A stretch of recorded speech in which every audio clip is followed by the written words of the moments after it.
So there's something I would like to talk about today. I don't think it gets talked about much in this world, but actually it does. Especially in the religious communities, this really gets talked about a lot. But here it is, okay? So I want to talk about the how the world was created from a there is no God perspective.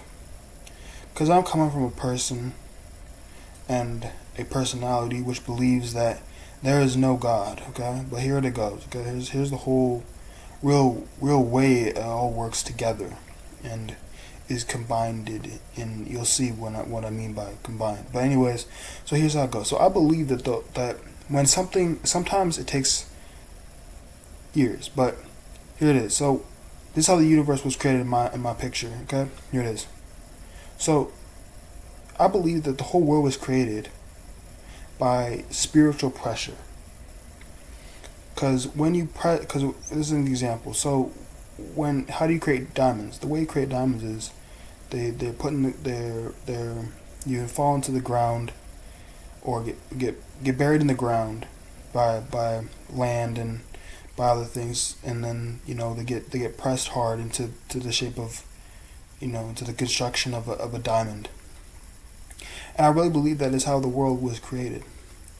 You know, I think that it just how the world works is that it's just spiritual pressure that puts pressure on the world and the foundations of really this universe, and it puts pressure on, and things spring forth from that pressure and stuff like that.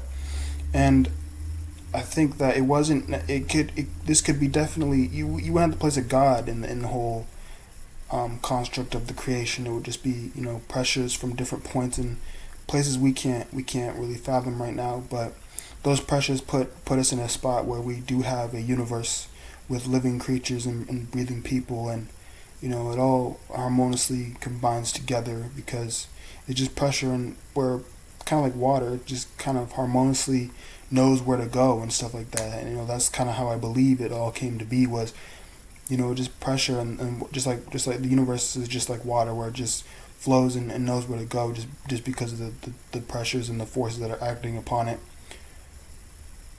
And that's how I believe it all worked together. And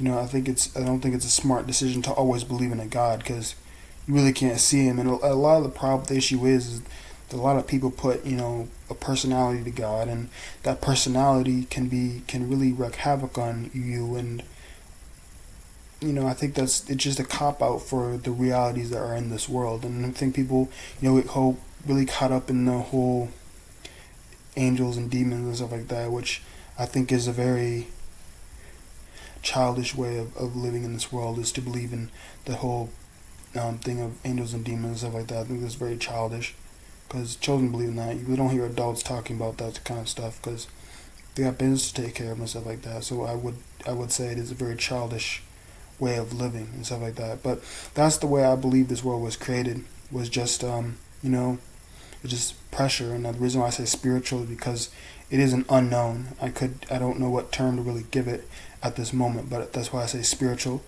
But I do believe the world is physical. I don't believe there really is a spiritual. The only spiritual thing is I don't know, just as ideas and stuff like that are as spiritual as it gets. That's the real focus on really today, is how the universe was created, and I believe that's how it all came to be.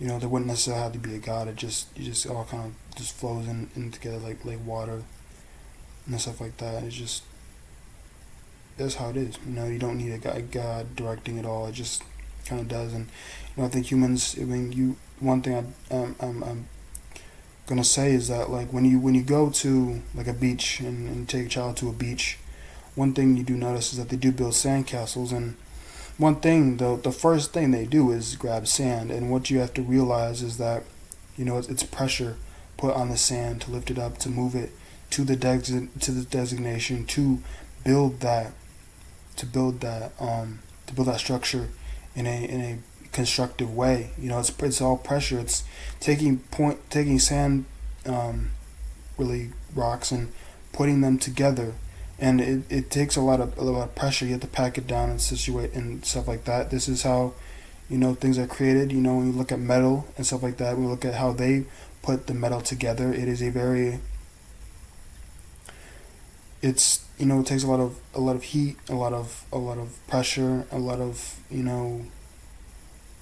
really bending of the metals and stuff like that. But what we focus on right now is really the pressure and stuff like that. I think that's what really creates something. A lot of people might say it creates only pressure only creates destruction, but when you really look at things, everything creates pressure, like nails into wood and stuff like that. Building a house, it's pressure that combines it together to make it a fortress and a well sturdy building and stuff like that. It takes pressure and stuff like that. So that's how I believe the universe was created and stuff like that. It was just pressure. People would say it's vibrations, it's frequencies, but really those don't have meaning unless they're put under pressure and under designated places to really thrive and stuff like that. You have to really designate where you want the sounds to come from. Is it drum? Is it a guitar? Is it a tambourine? What is it? And the answer is, it comes from you when you put pressure on the instruments and to make the strings string and make the drums bang and stuff like that. So that's really how it is. So that's really it. That's all I really wanted to talk about. So that's it.